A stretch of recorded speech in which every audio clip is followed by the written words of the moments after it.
Okay, y'all. I'm making some bacon, apple flavored candy bacon. Not sure if it's going to be candy or not.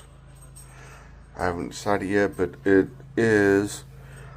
This is actually from one of the pigs we had at the house that I'm using up. It's pork belly or bacon, whatever you can call it. And I'm using a little bit of apple rib rub from Planter Seeds in Kansas City. And I'll probably be throwing a few other spices on there. I'll let you know when or what I put on there. I'm going to go back to, okay, well, before I do that, I took in, as much as I hate Spam, I sprayed a little bit of Pam on the bottom of the pan. Then I sprinkled, or sugar, laying the bacon out. Once I finish laying the bacon out, I think I'm going to have to get a second pan. Maybe a third pan, I haven't decided yet, but at least a second pan. I'm going to have to, then I'll sprinkle some of that on there. I'll probably sprinkle a little bit of garlic. I haven't decided if I'm going to do fresh garlic or dried garlic. And I haven't decided what else. Maybe a little bit of not going to do cinnamon. I thought about it, but no cinnamon. That's going to ruin it. But I don't know, maybe a little bit of nutmeg, but just a light dusting of it. I haven't decided. Like I said, I might throw some crushed peppers on there and make it kind of a sweet and spicy. I haven't decided, but hell, okay. Well, this is just one of them, and I'll tell you how I do the rest later. Okay, well, here we go. It's all laid out on the pan. I really wish I was at the other house where I had full sheet pans, not these 9x13s. I'm not sure if that's even a 9x13, but I really wish I had a full sheet pan because I could lay them the other way instead of this way and got just as many, if not more. I probably could have got the whole pound of bacon on there. But I think you all get the idea. Yeah, I wish I knew a way I could actually do this. We'll try. Yeah, shit. I was going to put other spices on there, but I don't know how. Yeah, you just kind of sprinkle it on there. Actually get it coated evenly all the way around. I'm just doing a little bit of demonstration. Not really doing a whole sprinkle right now because I was planning on putting other stuff before I even did the sprinkle of the rub on there. Then we're going to let it sit for a couple hours at room temperature before we put it in the oven. Alright, I'll let you know once we do get to the oven. Thank you. Okay, well, I skipped the black pepper and the garlic and a few other spices. I'm just going to do it with the apple rub, which I probably have too much on there. But it is what it is, and I put a little bit of crushed red peppers. Well, they were fresh, but you know how they're dried crushed red peppers. They're from my garden from a couple years ago. So there's that. Then again, like I said, I'm going to let it sit for just a bit longer, and then we're going to bake them. Alright, hopefully you'll enjoy. Most people say to do it at 400 degrees in the oven for about 20 minutes. I like to do about 350, 360 for 25 to 45 minutes. Some say to turn it or flip it halfway through. I don't know. Sometimes it works, sometimes it doesn't. And truthfully, instead of spraying with Pam, it's probably better to take and season both sides and use parchment paper on top of your pan instead of using the pan.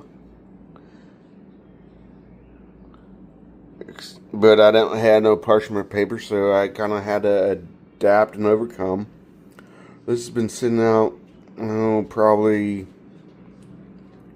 hour and a half, just letting everything soak in. If that makes any sense.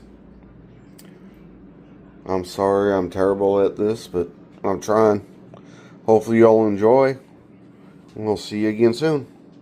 I'll try to come out and I'll try to do the after effect if I figure out how to do this again. It's about 20 minutes on both sides. I did 20 to start with at 350. And then did another 10 minutes on the same side. Flipped it. Did 10 and 10. Actually 10 and 11, my bad, sorry. And then I took a little bit of a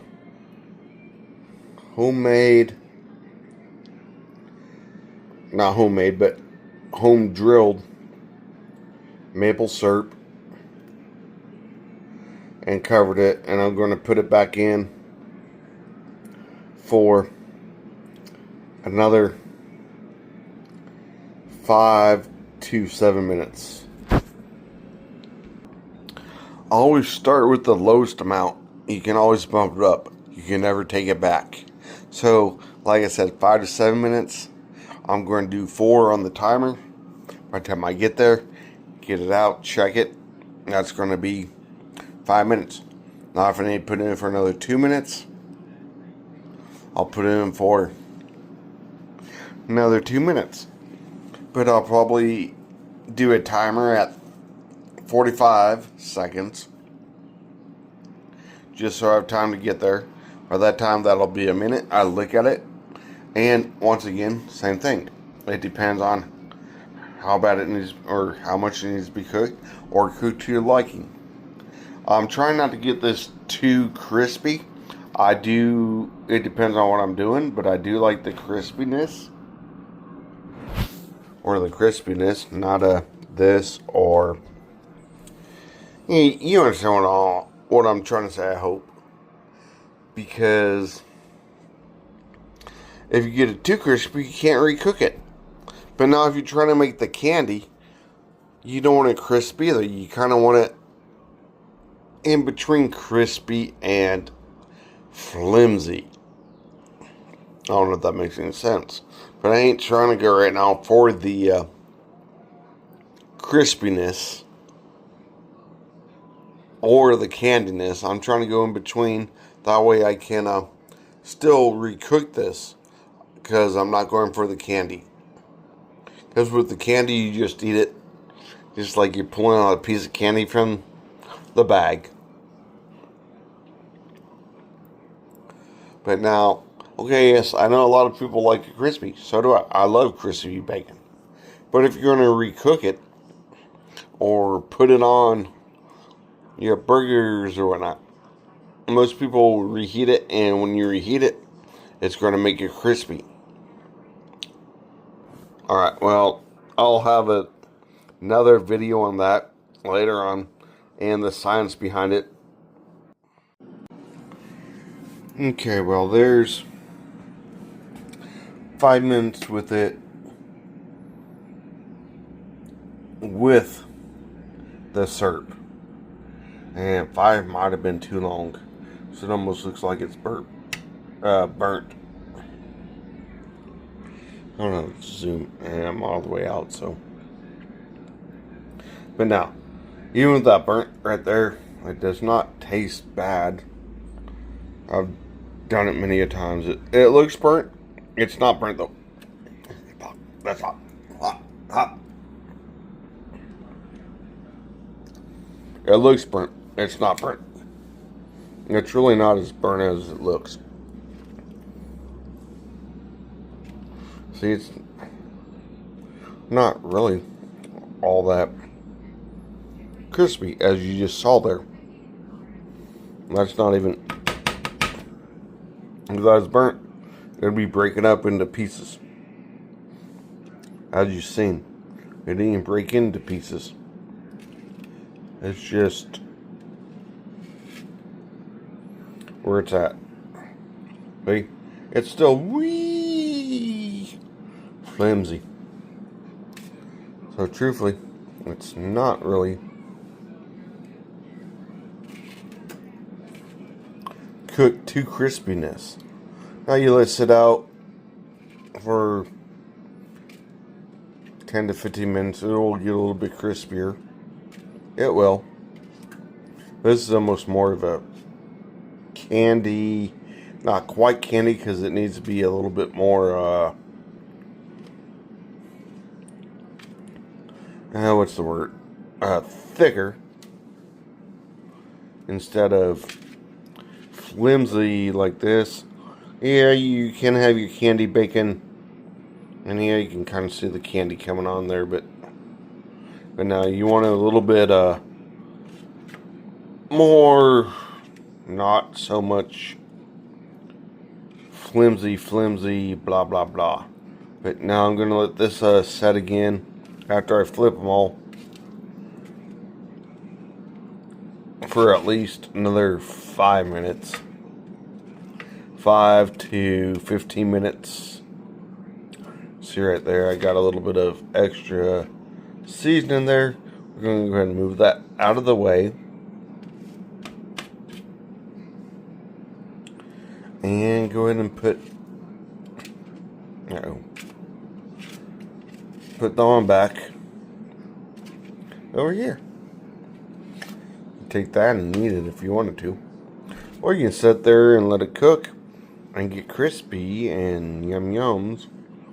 So right now it's soft and yum yums, but if you want the crispy yum yum kind of burnt, not really burnt taste, but a little bit burnt taste, alright, there's what you want. This here, I probably won't do another coat of syrup on top of it. No more salt, no more seasoning. Now, if I was going to put it in the dehydrator from here, I would put a little bit more seasoning on it. But just baking it or letting it sit, no. Alright, I'll talk to y'all soon. Okay, well, that first batch came out as a candied bacon. Depends on who you talk to, if it needs to be refrigerated or not. I'm not going to say either way, because I am not a food specialist anymore, or inspector anymore. I have my own thoughts, but I cannot tell you if you should or should not refrigerate it. But this is the candied bacon. And then I did some other bacon on the same pan that I cooked the candy bacon on. I didn't cook it all the way. You know, this way a lot of restaurants do it. They, I can't say a lot, but most restaurants do, fuck, that's hot. Do it this way.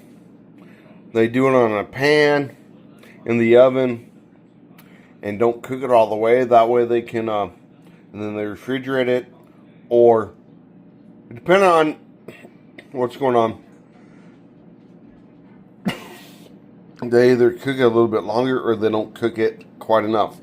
Depending on if they know they have a big event coming up, they're not going to cook it totally 100%. Well, even